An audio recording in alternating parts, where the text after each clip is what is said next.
तो फिल्म की शुरुआत सिटी और उसकी बेटी लैला से होती है, जो दोनों मॉर्टिशियंस हैं, यानी ये दोनों मुर्दों को नहलाने का काम करती हैं। इस टाइम भी ये दोनों यही काम कर रही थी, लेकिन लैला बहुत ज्यादा डर रही थी क्योंकि इस टाइम जो लेडी इनके सामने मरी हुई थी उसकी बॉडी पे बहुत ही अजीब और डरावने कट्स थे। उसके मुंह पे भी बहुत गहरा जख्म था। उसके चेहरे और कमर की हालत तो बहुत ज्यादा खराब थी। ये लोग जैसे ही उसके ऊपर पानी डालती हैं तो एक बहुत अजीब काम होता है, उस मरी हुई औरत की आंखें एकदम से खुल जाती हैं और फिर सीन यहीं से कट होकर हमें कुछ अरसे पहले का सीन दिखाया जाता है। ये सब लोग मिसेस ज़ेता के घर पार्टी पे थी, जिन्होंने अपने बेटे की बर्थडे पार्टी रखी हुई थी। इसी पार्टी में सिटी और उसकी सारी दोस्तें भी आई हुई थी, जो सब काफी परेशानी दिख रही थी। इन सब के हस्बैंड्स इन्हें छोड़ चुके थे, सिवाय टेरी के जिसकी शादी नहीं हुई थी। खैर ये लोग पार्टी एंजॉय करते हैं और इसके बाद वापस आ जाते हैं। पूरी पार्टी में भी सिटी खामोश थी और वापस घर आते हुए भी उसकी इसी परेशानी को उसकी बेटी लैला बहुत ज्यादा बढ़ा रही थी, क्योंकि उसको उनका काम नहीं पसंद था। वो एक मेकअप आर्टिस्ट बनना चाहती थी, लेकिन लैला उसे समझाती है कि इस काम में बहुत इज्जत है और ये काम हर कोई नहीं करता। खैर के लोग घर आ जाते हैं और सिटी प्रेयर करने के लिए खड़ी हो जाती है। पता नहीं क्यों पिछले कुछ दिन से उसे बहुत ज्यादा डर लगने लगा था। अभी भी जैसे ही उसने प्रेयर शुरू की तो उसे ऐसे लगा कि जैसे कोई स्पिरिट उसके पीछे प्रेयर पढ़ने लगी हो। खैर डरते हुए उसने प्रेयर खत्म कर दी और तभी गांव में अनाउंसमेंट हुई कि मिसेस एदा मर चुकी हैं। अभी ही तो वो उनकी पार्टी से आई थी। सिटी जल्दी से तैयार होकर उनकी बॉडी को वॉश करने के लिए चली गई, जबकि लैला आज घर पे ही थी। यहाँ सिटी जब मिसेस एदा के घर गई तो उसने देखा कि उनकी लाश का बहुत बुरा हाल था। ऐसा लग रहा था कि किसी ने उसके साथ बहुत जबरदस्ती की हो, उसे बहुत पीटा हो। उसकी बॉडी पे जगह जगह खून के निशान थे और वही खून उसके कपड़ों पर, बेडशीट पर और फर्श पे भी था। खैर सिटी उस बॉडी को नहलाकर घर वापस आ जाती है, जहाँ लैला और उसका बेटा आरिफ घर की टूटी छत से निकलते हुए पानी को कंट्रोल करने की कोशिश कर रहे थे। लैला ने नोटिस किया कि सिटी बहुत ज्यादा परेशान है। वो घबराई हुई हालत में एदा के कपड़े जला रही थी।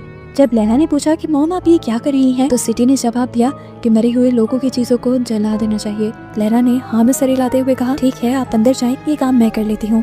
उन चीजों को जलाते हुए उसने उन कपड़ों में से एक पिक्चर भी निकाली जो कि फटी हुई थी, और इस फटी हुई पिक्चर में उसकी मॉम सिटी भी खड़ी थी। घर में सिटी के साथ और भी अजीब काम हो रहे थे। वो जब बेड पे लेटी हुई थी तो उसे लगा कि बेड पर आके लैला लेटी है।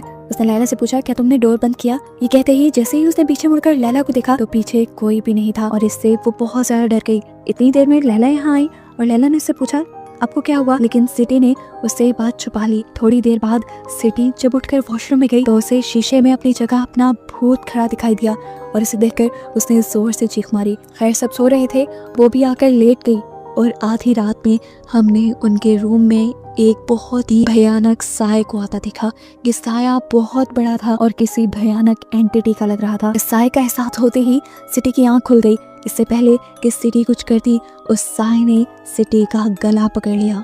सीन इसके बाद कट हो जाता है और सुबह जब लैला उठती है तो वो सिटी को बहुत ही बुरे अंदाज में मरा हुआ पाती है। उसके चारों तरफ खून ही खून था और सिटी अब मर चुकी थी। ये काम रात वाले उस साए का ही था। अपनी मॉम की अचानक मौत से लैला और आरिफ पूरी तरह टूट गए थे। इस पूरे गांव में सिटी और लैला के अलावा कोई भी मोर्टिशियन नहीं था, तो अब लैला को अपनी मॉम को खुद ही नहलाना था। अब टाइम हो जाता है सिटी को नहलाने का। लैला उसे नहलाने के लिए आती है। वो टूटी हुई थी। वो जैसे ही पहली मर्तबा सिटी के ऊपर पानी डालती है तो उसकी भी आंखें अचानक से खुल जाती हैं। ये देखकर लैला डरी नहीं और उसने सिटी से कहा, तुम अपनी मौत को एक्सेप्ट कर लो, तुम मर चुकी हो, आंखें बंद कर लो। ये कहकर उसने सिटी की आंखें बंद कर दी और फिर जब दोबारा उसे नहलाना शुरू किया तो एकदम से उसका मुंह खुल गया। उसके मुंह में कोई अजीब चीज थी। लैला ने जब उसके मुंह में हाथ डालकर देखा तो उसके मुंह में एक नुकीली वायर का टुकड़ा था। ये कहाँ से आया था? खैर लैला ये वायर रख लेती है और सिटी को नहलाने के बाद उसका फ्यूनरल हो जाता है। लैला जानती थी कि मरने वाले की सारी चीजों को जला देना चाहिए, लेकिन सिटी उसकी माँ थी। चाहने के बावजूद भी वो सिटी की चीजें नहीं जला पाई और उसे धोकर उसने अपने पास रखने का फैसला किया। जबकि आरिफ भी अपनी मॉम को बुलाने के लिए कामों में मसरूफ हो गया। आज लैला घर पे ही थी तो तभी सिटी की दोस्तें उसका पता करने के लिए आ गई और उन्होंने जाकर देखा कि लैला उसी बेड पे लेटी हुई थी जिस बेड पे सिटी की मौत हुई थी और उसी बेडशीट पे बहुत ज्यादा सिटी का खून लगा हुआ था। ये देखकर इससे पहले कि ये औरतें लैला से कोई सवाल करती, लैला जल्दी से इन औरतों को बाहर निकाल कर दरवाजा बंद कर देती है और इनके किसी सवाल का जवाब नहीं देती। लेकिन अब ये समझ गई थी कि सिटी की मौत भी कोई आम चीज नहीं थी, कोई आम मौत नहीं थी। उसकी मौत के पीछे भी कोई राज था। ये सारी दोस्तें आपस में बैठी ये बात कर रही थी। इनकी एक दोस्त टेरी को लग रहा था कि एदा और सिटी दोनों किसी कर्ज की वजह से मारी गई हैं, क्योंकि दोनों की मरने से पहले उनकी बेडशीट्स पर खून लगा था। ये बात करते हुए अचानक से एक औरत की फिंगर भी कट जाती है एक स्केल से। खैर, रात को सिटी की सोल के सुकून के लिए ये सब प्रेयर करने के लिए इकट्ठा हुए थे। प्रेयर करते हुए लैला को अजीब सा डर लग रहा था, हालांकि यहाँ पे बहुत सारे लोग थे। उसे प्रेयर करते हुए एकदम से सिटी और एदा का भूत नजर आया और उसी टाइम यहाँ की लाइट चली गई और लैला की चीख निकल गई। यहाँ के लीडर ने सबको रिलैक्स करवाया और कहा कि कैंडल्स लेकर आओ, कैंडल लाइट्स में हम प्रेयर्स कंप्लीट करेंगे। प्रेयर्स जैसे ही दोबारा शुरू होती हैं तो दोबारा लाइट आ जाती है और लैला को एक और मर्तबा सिटी और एदा के भूत के साथ एक और भूत भी नजर आता है। उस लेडी का जो थी तो उनकी मॉम की फ्रेंड, लेकिन वो अभी जिंदा थी। ये देखकर लैला बहुत ज्यादा परेशान हो गई और ये जान गई कि अगली मौत अब इसी लेडी की होगी। परेशानी ने प्रेयर्स खत्म कर वो घर वापस आ गई। घर आने पर अब उसकी मॉम का भूत उसे बहुत ज्यादा हॉन्ट कर रहा था। उसने देखा कि उसकी मॉम प्रेयर कर रही है, हालांकि वो जानती थी कि उसकी मॉम मर गई है। अपने डर को कम करने के लिए वो भी प्रेयर करने का फैसला करती है और जैसे ही प्रेयर मैट के ऊपर खड़ी होती है तो उसके पाँव में कोई नुकीली चीज छुप जाती है। उसने जब निकाल कर देखा तो ये वही वायर का टुकड़ा था जो सिटी के मुंह से निकला था। अभी वो इस वायर के टुकड़े को ही देख रही थी कि किसी घूस ने पीछे से उसका मुंह पकड़ लिया और वो चीख भी नहीं मार पाई। यहाँ सीन कट होता है और अब उस लेडी को दिखाया जाता है जिसका भूत लैला ने अभी कुछ देर पहले देखा था। वो लेडी अपने बेटे के साथ बैठी बातें ही कर रही थी कि अचानक उसे रूम से अलमारी की खुलने की आवाज आई। वो उठकर उसे चेक करने गई तो वहाँ कोई नहीं था।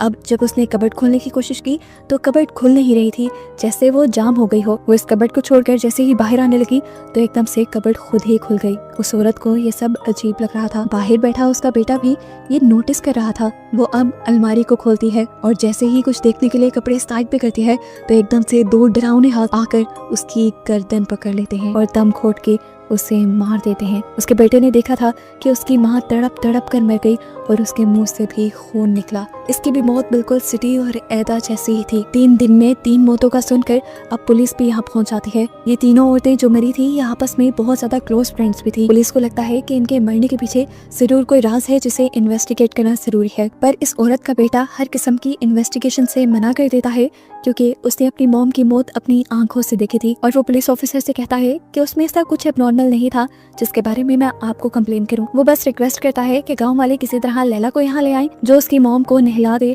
और उसके बाद उसकी बॉडी को दफन कर दिया जाए। लेकिन लैला अपने घर पर सो रही थी। वो आज उस लेडी को नहलाने नहीं जाना चाहती थी, हालांकि बहुत लोग उसे बुलाने के लिए आ चुके थे। इस टाइम जब उसकी फ्रेंड भी उसे लेने के लिए आई तो वो गुस्से में मना कर जाके अपने बेड पे लेट गई और इसी टाइम उसे उस लेडी का घूस नजर आ गया जो अभी मरी थी। वो लैला से कहती है हेल्प मी और उसकी आवाज सुनते ही लैला की आंखें खुल जाती हैं। बाहर भी किसी ने नॉक किया था। ये उसका भाई आरिफ था जिसने बताया कि उस लेडी का बेटा तुम्हें लेने के लिए आया है और इस टाइम लैला उसके साथ जाने के लिए मान गई। अब लैला उसे नहलाने के लिए खड़ी हो जाती है। उसके जिस्म पे अजीब लाल और नीले धब्बे थे जो उसकी बॉडी को बहुत ज्यादा भयानक बना रहे थे। लैला ने जैसे ही पहली मर्तबा पानी उसके ऊपर डाला तो एकदम से वो लाश उठ के बैठ गई और अपने पेट पे हाथ मारने लगी। लैला बुरी तरह डर चुकी थी। खैर, लैला अब इस डेड बॉडी को वापस लिटाती है और उसके पेट पे दिखती है जहाँ पर बहुत बड़ी वैसी ही नुकीली वायर थी जैसी उसकी मॉम के मुंह से निकली थी। इसे खींच के निकालते हुए लैला बहुत ज्यादा डर गई। खैर, ये वायर निकालने के बाद उसने साइड पे रख दी और फिर से वो डेड बॉडी को वॉश करने लगी और ऐसा करते हुए बार बार ये डेड बॉडी अपनी आंखें खोल रही थी। अपना काम खत्म करने के बाद लैला के कानों में उस औरत की आवाजें गूंजने लग जाती हैं जो बार बार हेल्प मी चिल्ला रही थी। ये सारी चीजें जो अब लैला ने देखी थी और लैला के साथ हो चुकी थी, उनसे लैला ने अंदाजा लगाया कि अभी जो तीनों मौत हुई हैं इन तीनों के पीछे जरूर कोई एक सी वजह है जिनका पता चलाने के लिए वो अगले दिन इसी लेडी के बेटे के पास जाती है। वो उसको सारी बात बताती है कि किस तरह इन तीनों का मरना नॉर्मल नहीं था। ये बात वो भी जानता था। उस लड़के ने कहा मुझे पता है मैंने अपनी मॉम के साथ जो हुआ वो अपनी आंखों से देखा है। उन्होंने जैसे ही उस दिन कबर्ड खोली थी तो अंदर से 2 हाथ निकले थे, जिन्हें देखकर उन्होंने नूर बोला था। साफ मतलब है कि नूर का इन तीनों मौतों से कोई ना कोई कनेक्शन है। वो अब लैला को एक पिक्चर भी दिखाता है जिसमें वो सारी लेडीज खड़ी थी, सिटी की सारी फ्रेंड्स और नूर भी। समझ तो लैला को भी आ रहा था कि नूर का इन तीनों मौत से कोई ताल्लुक है, लेकिन कैसे, क्योंकि वो तो खुद पहले मर चुकी है। अपने सवाल ढूंढने के लिए वो मिसेस एडा की कब्र खोदती है, जिसकी सबसे पहले मौत हुई थी और जिसे वॉश किया था सिटी ने। उसकी कब्र खोदने पर उसके पाँव में भी उसे वैसी ही नुकीली वायर मिलती है जैसी उसको अपनी मॉम के मुंह से और दूसरी औरत के पेट से मिली थी। इससे ये चीज कंफर्म हो गई थी कि वाकई मिसेस एडा की भी मौत उसकी मॉम और उस लेडी जैसे ही है और उसका ताल्लुक भी नूर से ही है। अभी वो यही सब सोच रही थी कि अचानक उसे फील हुआ कि उसके इर्द गिर्द बहुत सारी लाशें इकट्ठी हो गई हैं जो उसे डराना शुरू कर चुकी थी। वो घबरा कर यहाँ से भाग जाती है बिना मिसेस एडा की कब्र को बंद किए, और सुबह होने पर गांव में ये खबर फैल जाती है कि किसी ने मिसेस एडा की कब्र को खोद कर उसकी बेइज्जती की है। जबकि सुबह को हम लैला को मिसेस एडा के घर पे देखते हैं। वो एडा के घर सबूत इकट्ठा करना चाह रही थी, यही ढूंढना चाह रही थी कि क्या इस सब के पीछे नूर है, और अगर नूर है तो उसका ताल्लुक कैसे है। उसे यहाँ पर पिक्चर्स मिली जिसमें नूर उनके साथ ग्रुप पे खड़ी थी। इतनी ही देर में यहाँ पर मिसेस एडा और सिटी की एक तीसरी दोस्त टेरी आ गई, जिसकी अभी शादी नहीं हुई थी। वो टेरी से नूर के बारे में पूछने लगी तो टेरी चीख चीख कर अपना मुंह नोचने लगी और उसने लैला से कहा कि नूर इवल थी, उसके बारे में नहीं सोचो। ये कहते ही वो वहाँ से भाग गई और कुछ ही देर में यहाँ पर दोबारा टेरी आ गई, जिसे अभी जो सब हुआ था वो नहीं पता था। मतलब इससे पहले जो टेरी को हमने देखा था वो या तो लैला का बहन था या फिर कोई भूत। घर पर लैला के भाई को उसके बेड के नीचे से वो टूल मिल जाता है जिसकी मदद से लैला ने कब्र खोदी थी, और वो लैला से पूछने लग जाता है क्या ये काम तुम्हारा ही है। लैला के हाँ में सर हिलाने पर उसका भाई उसे डांटने लगा था और उससे कहता है तुम्हें ये सब नहीं करना चाहिए था। तब लैला ने उसे वायर का टुकड़ा दिखाया जो अभी वो मिसेस एडा की कब्र से निकाल कर लाई थी। वो बताती है कि ऐसे ही वायर का टुकड़ा सिटी की मुंह से भी निकला था और उनकी दूसरी फ्रेंड के पेट से भी निकला था, यानी इन तीनों का आपस में कोई ताल्लुक है और ये सारी मौत एक दूसरे से लिंक कर रही है। मुझे अब यकीन आ चुका है कि इन सब की मौत किसी कर्ज की वजह से हुई है। हम देखते हैं कि बाहर टेरी खड़ी इनकी ये सारी बातें सुन रही थी। वो जाकर इस बात को अपनी ही बात बनाकर गांव में फैला देती है और सारी औरतें डरने लग जाती हैं कि गांव की औरतें किसी कर्ज की वजह से मर रही हैं और ये कर्ज किसी नूर नाम की औरत की वजह से आया है। अब नूर कौन थी? नूर के बारे में गांव की औरतों से पता चलता है कि उसके हस्बैंड मर गए थे और वो अकेली रहती थी। अकेली रहने के बाद उसने गांव के बहुत सारे मर्दों को अपनी तरफ अट्रैक्ट करना शुरू कर दिया, जिसकी वजह से सारी औरतों ने मिलकर उसे गांव से बाहर निकाल दिया। ये सारी बात वो लैला की दोस्त रीटा को भी बता रही थी। तो रीटा इन सारी औरतों से कहती है कि अगर गांव के मर्द ऐसी किसी औरत के पास जाते हैं तो इसमें उस औरत का कसूर नहीं है, उन मर्दों का ही कसूर है। जैसे ही लैला को ये बात पता चलती है कि कर्ज वाली बात पूरे गांव में फैल गई है तो वो टेरी के पास आकर उस पर गुस्सा होने लग जाती है और कहती है मैं जानती हूँ ये बात तुमने ही पूरे गांव में फैलाई है, ये करने की जरूरत ही क्या थी। अभी वो बहस से कर रहे थे कि यहाँ पर पुलिस ऑफिसर आ गए जो यही करीब से गुजर रहे थे। वो लैला को समझाते हैं देखो लैला, ये जो भी बातें हो रही हैं गलत है। नूर तो काफी सालों पहले ही मारी गई थी और नूर का इन तीनों मौतों से कोई ताल्लुक नहीं, तो नूर को इन चीजों से ना ही छोड़ा जाए तो अच्छा है। लेकिन हाँ, वैसे ही 3 मौतें बहुत ज्यादा सस्पिशियस हैं। वो लैला से कहते हैं अगर तुम्हें इस बारे में कुछ भी पता चले तो तुम सबसे पहले आकर पुलिस में रिपोर्ट करना। पुलिस ऑफिसर्स के यहाँ से चले जाने के बाद नूर नोटिस करती है कि टेरी की हालत खराब हो रही है। उसे कभी नूर की सोल पोसेस करने लगी थी और कभी उन औरतों की जो मर चुकी थी। नूर बताती है कि इन सब औरतों ने मिलकर मुझ पर इनके हस्बैंड्स को चुराने का इल्जाम लगाया, हालांकि मैंने ऐसा कुछ नहीं किया था। लैला दिखती है कि अभी भी वो मरी हुई औरतें दोबारा मरकर भी नूर के ऊपर वही इल्जाम लगा रही थी। लैला ये सारी चीजें सुनकर कंफ्यूज भी हो गई थी, लेकिन काफी सारी कहानियां उसे पता चल भी गई थी।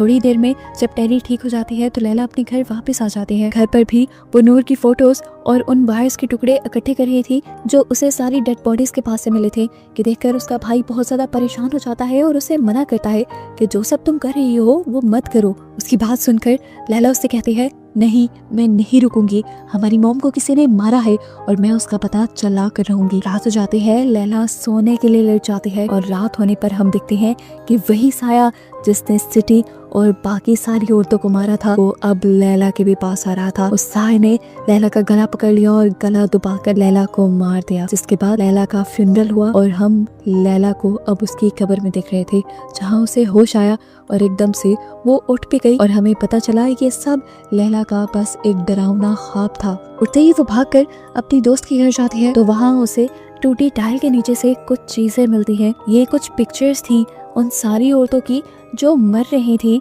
जो पहले आपस में दोस्त थी और इनके पीछे कुछ बाल वगैरह भी लगे थे, ऐसे जैसे इन पिक्चर्स के जरिए कोई जादू करने की कोशिश की जा रही हो। और इन्हीं पिक्चर्स को देखते हुए लैला ये समझ गई कि रीटा असल में कोई और नहीं बल्कि नूर की ही बेटी थी जो मर गई थी।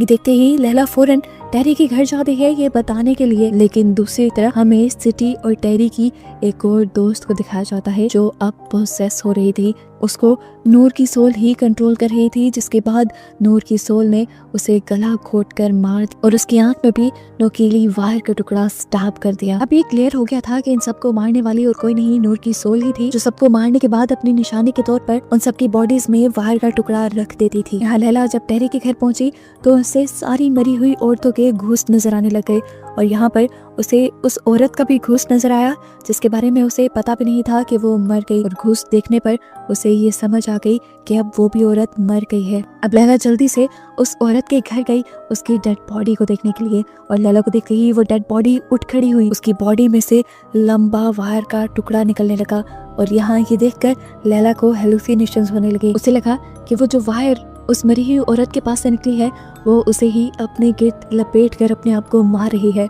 जिससे उसे बहुत ज्यादा दर्द भी हो रहा था और वो नीचे फर्श पे गिरकर तड़पने लगी।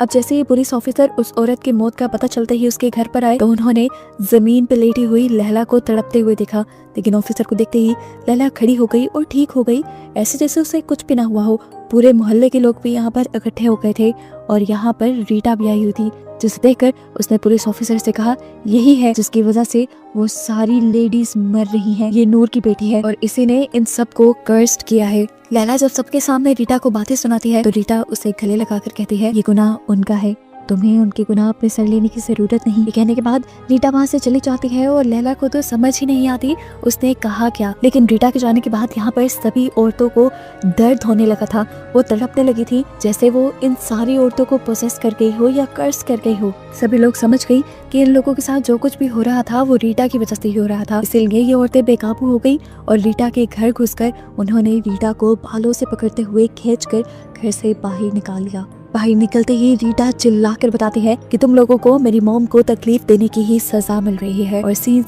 फ्लैशबैक में चले जाते हैं और हमें दिखाया जाता है कि असल में नूर के साथ हुआ क्या था। असल में सिटी, एदा और सिटी के ग्रुप की सारी लड़कियों के हस्बैंड्स नूर के पीछे पड़ गए थे। नूर की ही वजह से इन सारी औरतों के हस्बैंड्स ने उन्हें छोड़ दिया था और यहाँ अपने हस्बैंड को बुरा भला कहने की बजाय इन सभी औरतों ने नूर को ही बुरा भला कहना शुरू कर दिया। उन्होंने नूर को घर से बाहर निकाला घसीटते हुए और नुकीली वायर से बांधते हुए उसे खूब टॉर्चर किया, खूब मारा। इस टॉर्चर करने में सिटी की मॉम, एदा, वो सारी औरतें आगे आगे थी जो अभी मर चुकी थी। नूर इसीलिए इन सबको मारने के बाद नोकीली वायर्स उनके ऊपर रखती थी क्योंकि उसे भी नोकीली वायर्स से दर्द देकर मारा गया था। सीन्स दोबारा प्रेजेंट में आते हैं जहाँ पर हम देखते हैं कि रीटा सबसे जुनून में आकर बात कर रही है। वो सबको कहती है कि मैं तो अपनी मॉम की मौत का बदला नहीं ले पाई, लेकिन अच्छा है कि मेरी मॉम ने मरने के बाद आप सब लोगों से अपनी मौत का बदला ले लिया। ये सारी बातें सुनकर ये औरतें दोबारा से रीटा को मारने लग जाती हैं।